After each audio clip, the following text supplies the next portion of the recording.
itu panumu diobati po, terus itu loh wajahmu belentang-belentang, nah kan gitu kan. Cuma berdiam diri dan nggak berani bilang apa-apa gitu, terus nggak bisa keluar air mata. Berbagai obat itu udah saya beli, terus dibelikan kedua orang tua saya, terus kayak saya kok nggak dilahirkan cantik sih kayak mereka, kayak gitu.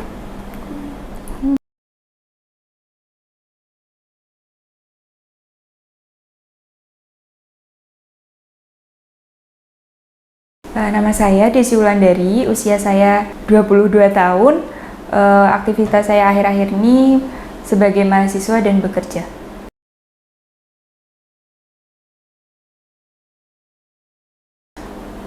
Ini tentang bully ya. Ini kejadian waktu usia sekitar kelas 3 SD sampai kelas 5 SD. Nah, itu pada saat itu saya mempunyai penyakit kulit di wajah, dan itu namanya kalau biasa itu disebut panu ya. Nah, ketika punya penyakit tersebut, saya itu dibully oleh teman-teman sekelas saya, tak terkecuali laki-laki dan perempuan. Bahkan guru saya sendiri tuh sempat juga membuli saya. Pada saat itu teman-teman laki-laki maupun perempuan itu mengejek saya. Panuan kan biasa kan waktu kecil itu diejek oleh teman-teman kayak kamu kok panuan sih, nah pada saat itu saya akan merasa sangat kayak tertekan gitu ya, bukan tidak nyaman juga. Teman yang membuli aku inisial namanya yang wanita itu sama Y. Nah itu kayak omongannya itu sangat menyakitkan gitu. Terus ketika membuli itu kayak kalau bahasa Jawanya mereka itu bilang itu panumu diobati po, terus saya jawab udah saya obati, terus tapi kok nggak sembuh-sembuh, itu loh wajahmu belentang-belentang, nah kan gitu kan. Nah itu saya kan merasa sakit hati banget ya. Kalau dulu itu nggak berani cerita sama kedua orang tua, tetapi saya pendam sendiri. Nah pada saat itu ketika pelajaran dimulai, saya disuruh sekretaris untuk menulis di papan tulis depan kan. Nah itu saya juga merasa kayak malu untuk ke depan, karena teman-teman cewek saya itu yang mengejek terus kayak panuan dan ngarep ditunggu bapak X gitu. Bapak guru itu juga nyeletuk, wajahmu kok belentang-belentang sih Des, terus di situ saya terdiam, dan saya itu kan kayak mau menangis tapi kayak diempet gitu kan, tahu kan kalau orang menangis tapi kayak ngempet terus nggak bisa keluar air mata.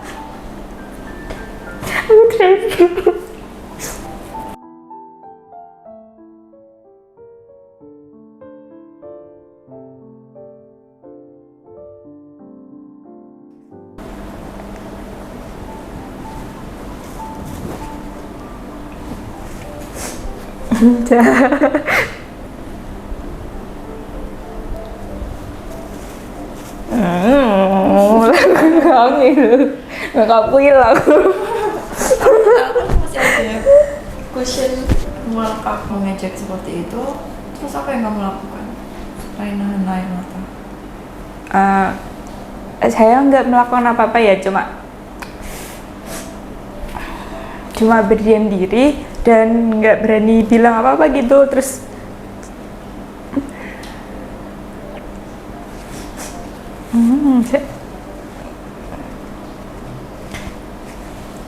cuma di hati saya bilang kan mereka itu nggak tahu apa yang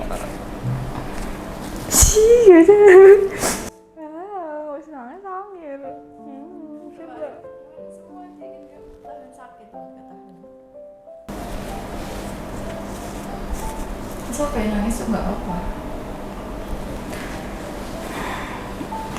Saya itu nggak melakukan apa-apa, cuma ya bilang di hati. Mereka itu nggak tahu apa yang udah saya lakukan, ke usaha saya untuk menyembuhkan panu tersebut. Nah, berbagai obat itu udah saya beli, terus dibelikan kedua orang tua saya, terus bahkan obat yang dari itu loh, dari omes, kamu kalau tahu omes dari kayu jati itu kan bisa menyembuhkan penyakit kulit. Nah, itu kedua ibu saya itu memberikan olesan omes tersebut ke muka saya. Nah, itu rasa omesnya itu sangat panas. Terus tapi di sisi lain kan di sisi lain kan untuk kebaikan saya juga. Nah, saya itu setiap pagi sebelum berangkat sekolah itu kayak diolesin ibu saya itu omes tersebut agar penyakitnya segera hilang. Dulu hasilnya itu kayak ya udah mereda, cuma kelas 4 itu udah mereda, udah nggak begitu kelihatan. Nah, dalam jangka waktu itu kan udah nggak diobati lagi, itu keluar lagi panunya. Nah, di situ ya biasa teman saya kayak mengejek gitu. Terus ya udah, saya bodo amat lah, nggak kayak menghiraukan mereka. Ya mereka mau ngomong apa, mau ngomong itu, terus cuma saya ya bisanya cuma diam diri aja. Apa yang kamu bilang ke mereka? Cuma kalau saya bilang itu, bu beliin obat panu biar panu saya hilang gitu. Terus ya nanti biar dibeliin sama kakakmu gitu. Terus sore-sore obatnya udah dibeliin, terus tiap malam itu obatnya saya olesin ke muka saya agar segera hilang. Setiap mau tidur itu obatnya selalu dioles ke yang bagian tertentu yang kena panu itu. Karena di wajah kan membuat kayak malu gitu ya. Kecuali kalau panu kayak di badan kan nggak kelihatan. Nah, itu panunya di wajah ada beberapa, kayak di pipi, terus di pipi kanan, di pipi kiri. Itu ada beberapa gitu.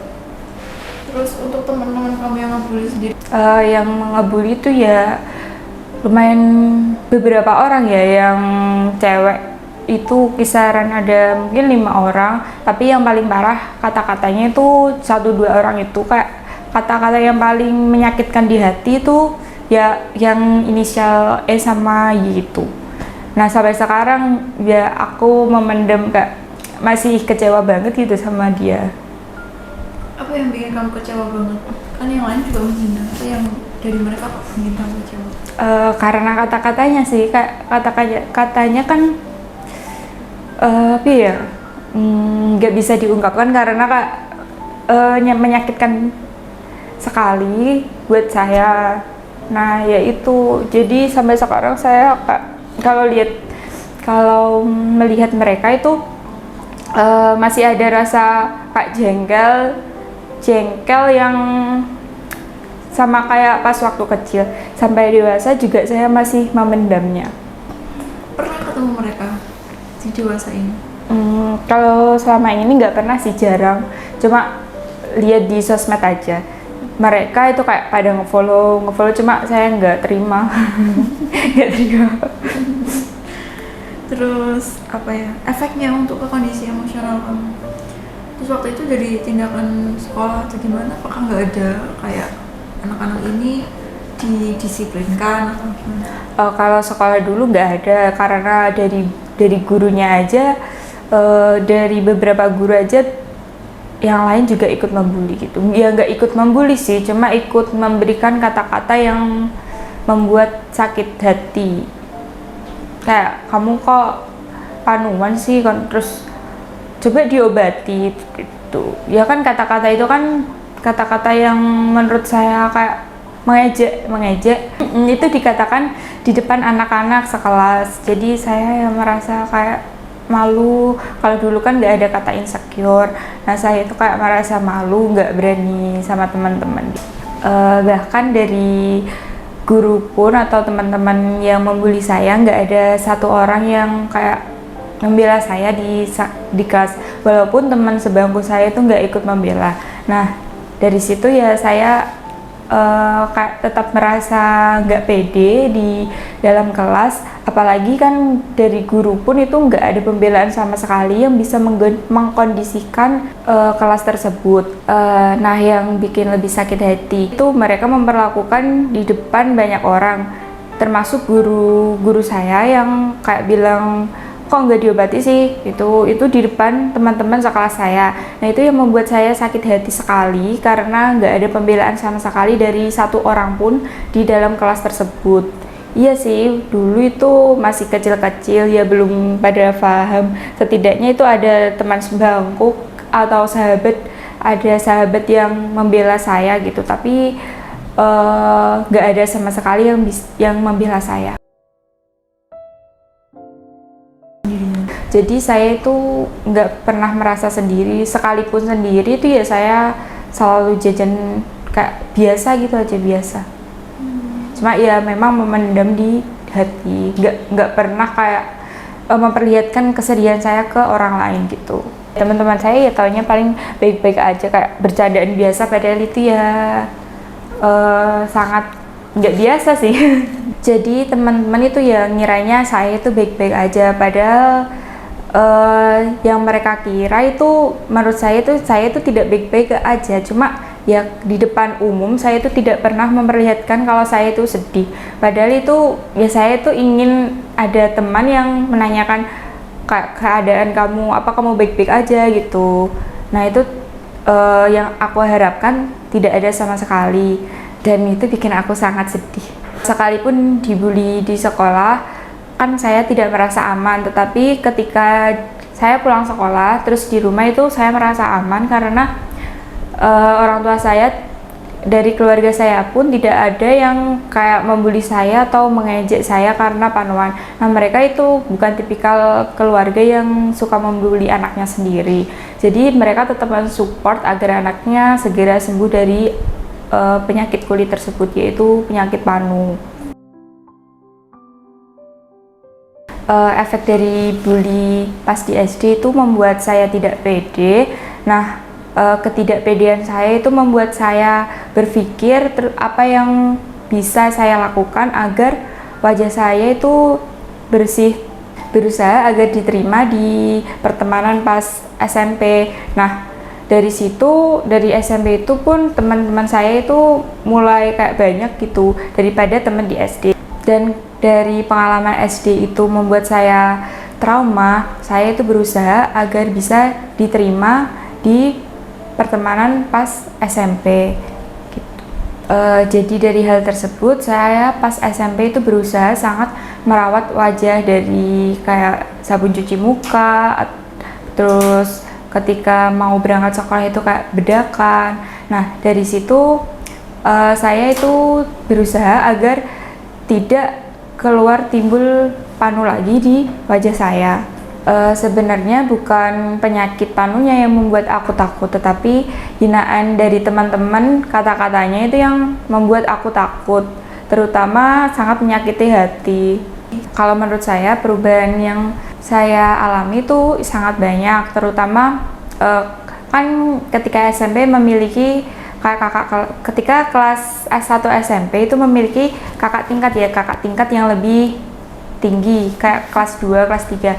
Nah, dari situ kayak pertemanan kan semakin luas. Nah, di situ saya tuh kayak disukai dari teman-teman laki-laki, dari kakak tingkat maupun dari teman satu kelas saya. Jadi lebih banyak disukai orang sih. Cara orang memperlakukan aku waktu panuan dan waktu terbebas dari panu itu juga beda. Yang pertama, pas panuan kan kalau orang melihat itu kan kayak apa sih, kalau ngelihat orang yang tidak suka itu kita kan tahu sendiri reaksi orang yang tidak suka. Nah itu kayak dijauh-jauhi gitu, terus tidak diajak berbicara lebih banyak, tetapi cuma singkat-singkat. Terus beda lagi kalau memiliki wajah yang lebih bersih. Nah di situ orang menganggap saya itu kan lebih cantik, jadi saya tuh kayak sering diajak ngobrol oleh orang-orang maupun teman saya. Jadi saya itu lebih nyaman aja gitu, banyak teman, terus diajak ngobrol. Kalau rasa marah itu ya enggak sih, cuma ada rasa kecewa sama dendam sedikit. Karena kan kata-kata mereka yang sangat menyakiti hati, terutama yang si teman wanita yang inisial Y sama E itu, saya masih menyimpan rasa kecewa ketika melihatnya. Walaupun sampai sekarang saya pernah berpapasan dengannya, itu saya nggak pernah yang namanya kayak senyum atau apa, kecuali mereka itu senyum terlebih dahulu, saya itu baru senyum. Karena ya ketika melihat wajah mereka itu kayak timbul kembali ke masa lalu gitu, kayak ingat lagi kata-kata yang pernah dilontarkan ke saya. Jadi itu malah membuat aku sakit hati lagi. Jadi aku nggak mau sakit hati kedua kali. Jadi berusaha mungkin nggak pernah kayak menyapa mereka atau berkomunikasi sama mereka. Kalaupun berkomunikasi di online dari Instagram maupun Facebook itu, mereka itu pada minta kayak pertemanan gitu, pertemanan sama saya, tetapi itu tidak saya konfirmasi. Ya karena itu saya masih menyimpan rasa kecewa di dalam hati saya.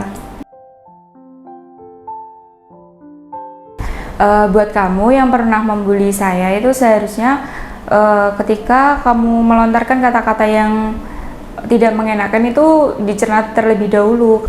Kamu itu tidak tahu saya itu sudah berusaha semaksimal mungkin untuk mengobati penyakit saya. Seharusnya ketika kamu membuli itu ya kamu mikir seseorang itu sakit hati apa enggak. Padahal kan di depan ya memang saya di depan itu tidak pernah memperlihatkan kayak raut wajah yang sakit hati atau raut wajah kecewa, tetapi itu kamu tidak tahu bahwa hati saya itu sangat sakit sekali ketika kamu membicarakan atau melontarkan kata-kata pembulian tersebut kepada diri saya. Kamu kan sekarang udah memiliki anak, nah tolong ajari anak kamu agar tidak membuli teman-teman di sekolahnya seperti kamu membuli saya dulu pas di SD. Jadi biar tidak ada korban lagi dari pembulian anakmu terhadap orang lain. Kalau saya disuruh memaafkan ya bisa sih saya maafkan, tapi tetap saya itu masih merasa sakit hati. Jadi ya memang saya maafkan, cuma saya tidak bisa menghilangkan sakit hati saya yang pernah timbul pas di SD.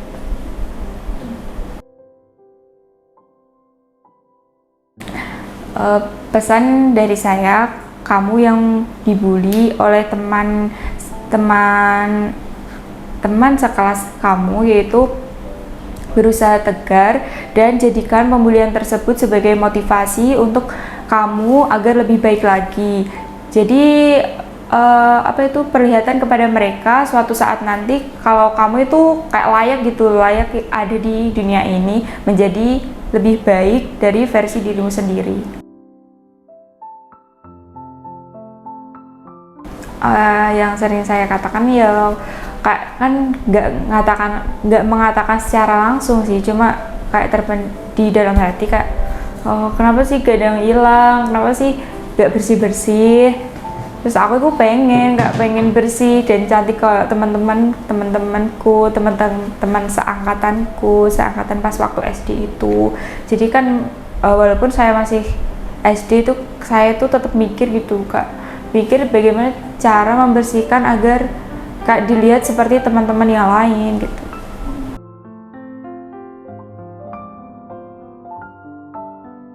Ya aku kalau sekarang dewasa ini udah bersyukur memiliki kan wajah seperti sekarang. Jadi kan beda sama waktu SD.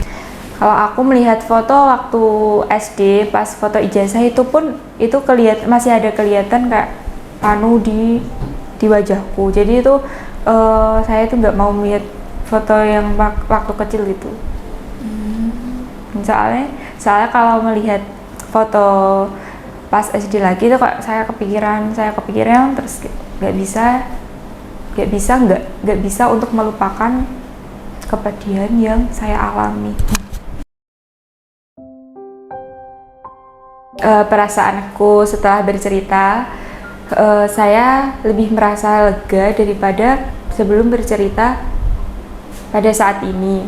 Terima kasih ya udah mau jadi teman ceritaku. Love you. Love you.